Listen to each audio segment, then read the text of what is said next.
morning. We're in Lugano, Switzerland, and behind me are some of the samples of architecture that's next to our hotel. There's some private homes. Yeah.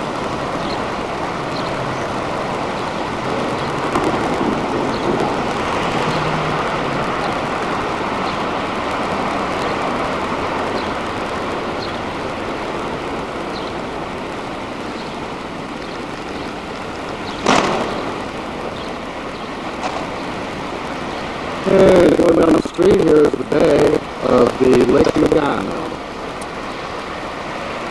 And this afternoon we're on our way to Bellinzona,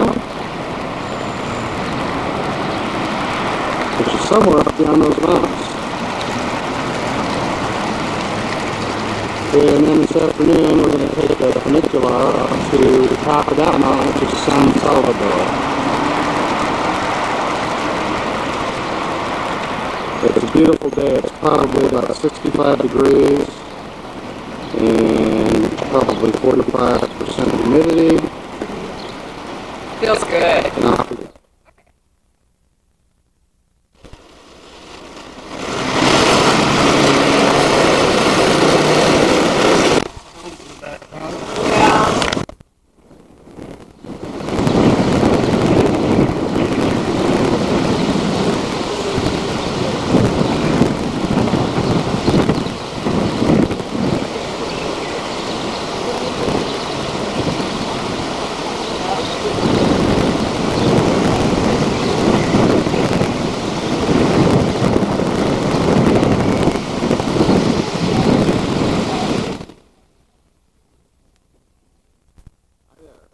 Where are we?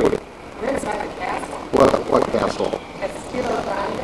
In Bellinzona, Switzerland. Well, these are the stairs. This looks like one of the old streets that goes up into the castle. It's part of the village that was built inside. Yeah. Should I go up around the corners? Yeah, definitely. More of the streets winds up. I believe this is to our left. It's the back side of the cathedral. Yeah. We'll go around to the front. They don't have much time. And here's a really old fresco. Hasn't been restored yet inside this building. And all this is all within the castle walls. It's a huge, huge castle. This is where we came up. The street, still inside the castle walls down there. Well, why don't we see if we can get on up there? Looks like we could have driven right up in here, huh?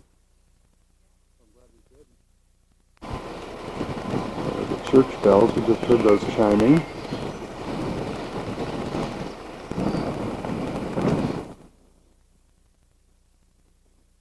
See a lot of religious icons, a lot of Catholicism here.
yeah, it's still. That church is ancient. Would you like to go inside? Yeah. I like this stuff.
Well, there's another castle which you can see from Castillo Grande. There are 3 castles right in this region. And there's the 3rd one. They're all in pretty good shape, considering. Hundreds of years old. And we're probably half the way up to Castillo Grande. And it's a long walk in this mountain there. You don't exactly run up these stairs. Somehow we'll get there. Well, here we are up inside the Castillo Grande. Where the, I suppose, archers and defense positions were. This goes all the way around. This is kind of a courtyard area before you get into the actual castle, which is right over here. We came up a long winding road, came in right through this entrance, and I believe that's a cathedral tower, maybe it's a watchtower, church, probably the watchtower, maybe that's where they kept the prisoners, or another church, who knows. Looks like they were prepared for some type of aggressive behavior from their neighbors, I don't know. It's built, what, 1200? Let's do a view from up on top of the parapets. Pam was saying they originally built this in 600 AD, the first castle, but this structure dates from 1200. You gotta come over here, there's something neat to see. Alright.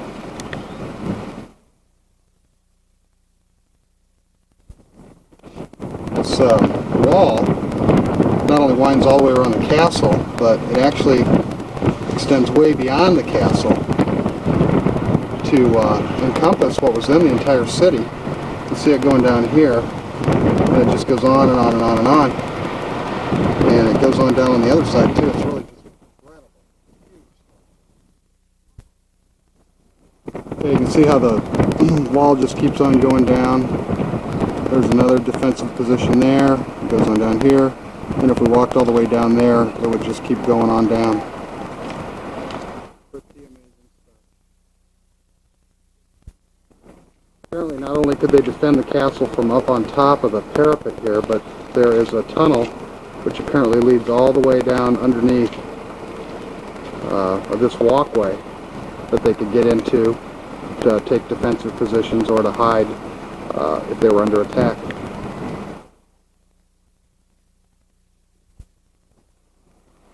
Here we are. Pam's going down for a closer look at the circular part of the parapet.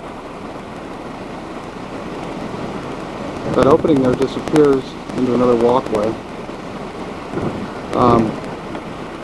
Off in the distance, it's kind of hard to see, but there's the highway that we took in from Lugano. It's about 15 miles from Lugano to Bellinzona, and we'll be heading back on that in about an hour or two, probably after lunch. There's a lot more to see here first. This is just magnificent. And they grow wine grapes all over the hillsides here in this part of the country. This is the Ticino district. These are Merlot grapes.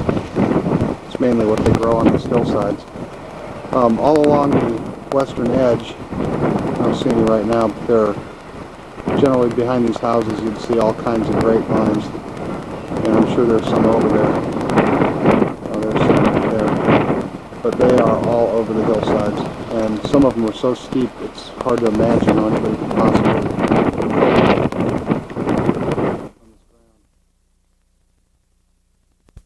There's another view, I think, looking out probably to the north.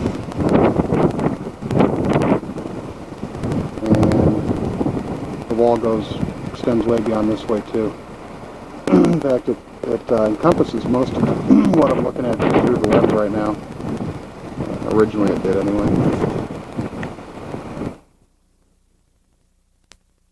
We are at the entrance, the main entrance to the castle, looking inside. See right across the way is the second largest castle in the area. Now that we get up here, it looks like we could have driven, but we would have missed a lot.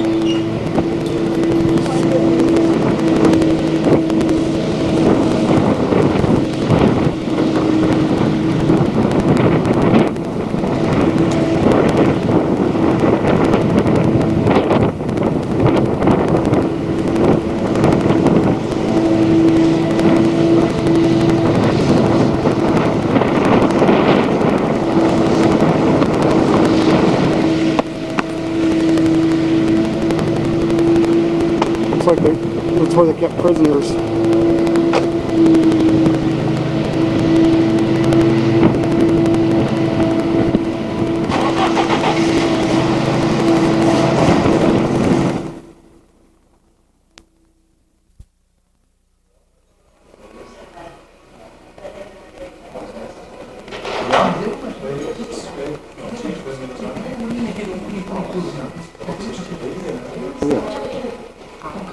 Having any fun yet?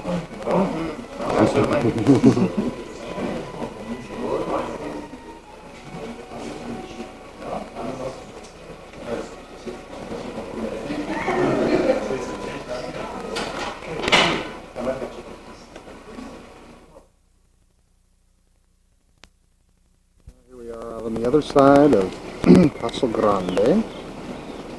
Kind of see some of the structure that's still left. Another vineyard right here. Little terrace that you can have a meal on. You can see the other castle. Yeah, what's that over there? What's the name of that one, hon? I don't remember. Yeah. That one's supposed to, oh yeah, that one has a little mansion inside of it or something.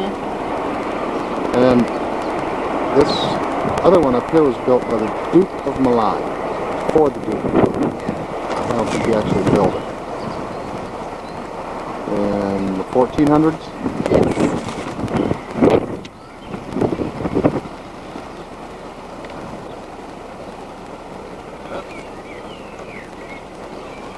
Yes, a great historian. You don't know. This is my textbook. Voters 95. Yes, 95. There she goes. And we are now exiting Castle Grande.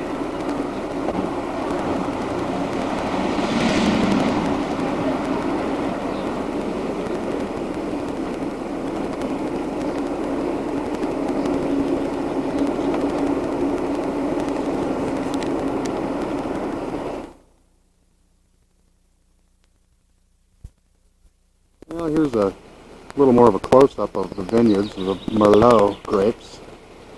I think these are probably Merlot. And these are probably pretty old vineyards here. You can see these are just grown into the hillside. Here's one of the old farms here, still some of the original buildings.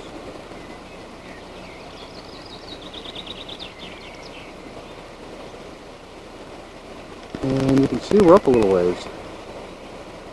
Just came up a real snaky, windy road. several miles long, pretty much one car wide, almost the whole way. It's down in the valley. It's Bellinzona. Some of the surrounding mountains. And here's our professional still frame photographer, Taking a picture of you. Oh, good smile. Yeah, beautiful smile. Good brace action there. Yes, good brace. Anyway, we're trying to find this castle. You'd think it wouldn't be hard to find, but I think we drove by it, but we're going to take another shot at it. Here we are at the castle that was built for the Duke of Milan in the, 1400s? And he had commissioned some army engineer to build it for him. It's the smaller of the three castles. And it was built apparently in about 6 months, so most of these castles I think take centuries to build. But this is what he got for 6 months worth of work. So we're going to go check it out.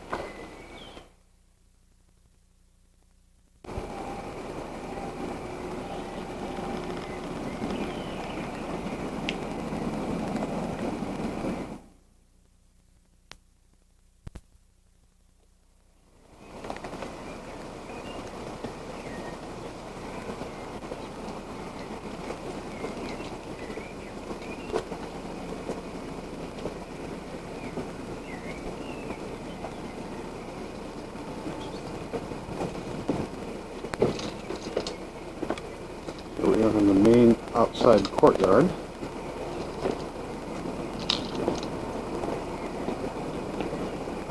And this is the view that the Duke of Milan enjoyed when he was here during his summer residence. See the entire valley all the way to Lake of Lugano, which is right there. Pretty incredible. See that all the way down.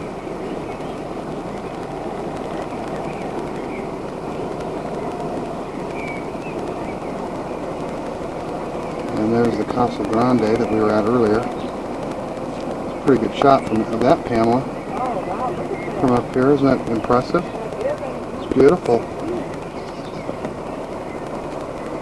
Oh, wow. Pretty incredible mansion in there.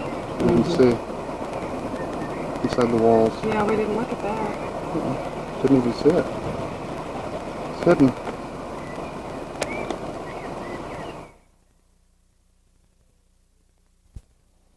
He also had a view of his other feudal lord neighbor. Don't know who owned that one, but hopefully we're going to get a chance to see that little castle next. That apparently has a little mansion inside of it or whatever. It's down the hill a ways.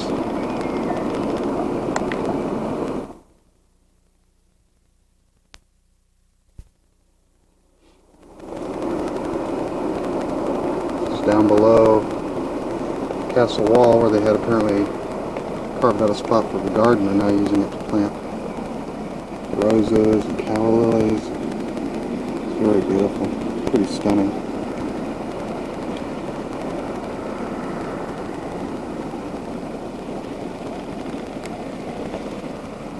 Quite a view.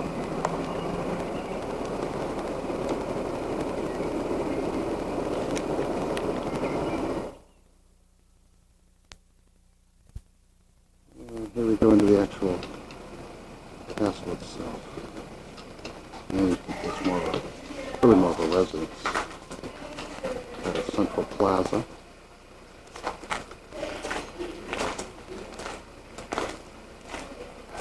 Great grounds.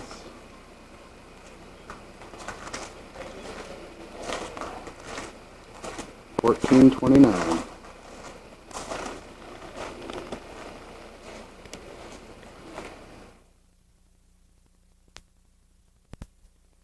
Here's the chapel of the Duke of Milan.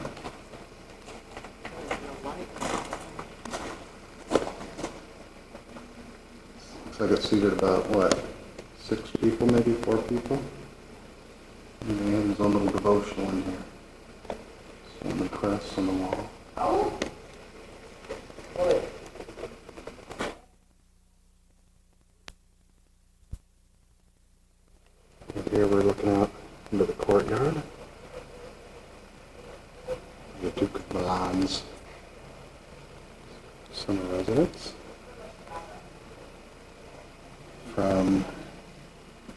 this interesting room in here. We have no clue as to what this was used for, but it's really very ornately carved. Everything was hand chiseled out. Incredible workmanship. These panels are really quite smooth, considering that they were chiseled out by hand. I have no idea what the function of this interesting piece is here. It's not hollow on the top. It's solid. It's got some type of seal on it, probably does. Oh yes, it's surrounded by benches. There's another little door there. Some cabinetry. The drawers actually still pull out, which is amazing. And here is a really interesting piece of work. Very complicated door handle. Handmade, hand hammered, and it works beautifully. Just like that.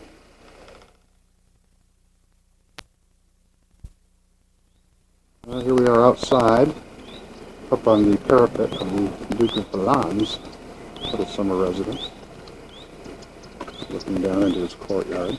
Those are grapevines, by the way, on the trellises. Kind of a little more than head high, just perfect height for picking. This is really quite a summer residence.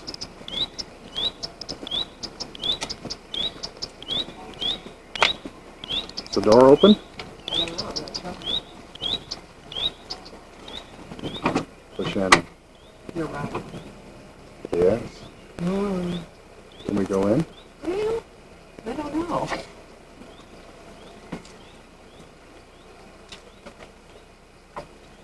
Not really. There's a spiral staircase. Oh, it's really dark in here and I couldn't get anything. There is a spiral staircase. All right, here we are at the Montebello Castle, the second biggest one of the three castles that have been restored.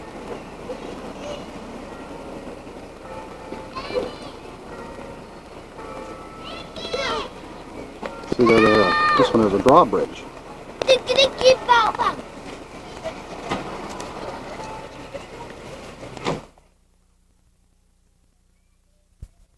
Anyone in the unauthorized visitors, here's the